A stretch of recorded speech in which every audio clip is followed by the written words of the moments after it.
नमस्कार दोस्तों, आज हम एक ऐसी भूतिया कहानी के बारे में बात करने जा रहे हैं जिसे सुनकर आपके भी रोंगटे खड़े हो जाएंगे। तो कहानी में अंत तक बने रहिए। कहानी शुरू करने से पहले एक निवेदन करना चाहूँगा कि अगर आप हमारे चैनल पर नए हैं तो चैनल को सब्सक्राइब जरूर करें। आइए कहानी शुरू करते हैं। राघव एक उत्साही फोटोग्राफर था जिसे सुनसान और अनजानी जगहों की तस्वीरें लेना बेहद पसंद था। एक बार वह एक पुराने जंगल के पास पहुंचा जहां एक सुनसान पगडंडी थी। गांव वालों ने उसे चेतावनी दी थी कि उस पगडंडी पर न जाए क्योंकि वहां अजीब घटनाएं होती थीं। लेकिन राघव ने उनकी बात अनसुनी कर दी और अपने कैमरे के साथ उस ओर बढ़ गया। पगडंडी पर कदम रखते ही उसे अजीब सा एहसास हुआ।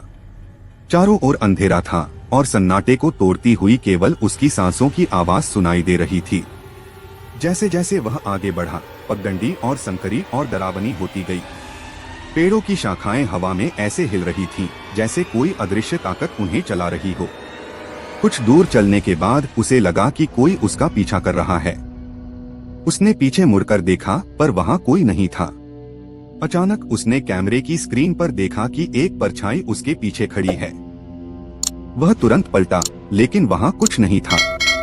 राघव का दिल तेजी से धड़कने लगा। तभी पगडंडी के किनारे उसे एक पुरानी टूटी हुई झोपड़ी नजर आई। अंदर से धीमी धीमी रोशनी झलक रही थी। उत्सुकता से वह झोपड़ी के पास गया और दरवाजा खोला। अंदर एक बूढ़ा आदमी लकड़ी की कुर्सी पर बैठा था। उसकी आंखें सफेद और गहरी थीं। बूढ़े ने कांपती आवाज में कहा, तुमने यहाँ कदम रखकर बहुत बड़ी गलती की है। यह पगडंडी केवल मुर्दों की है।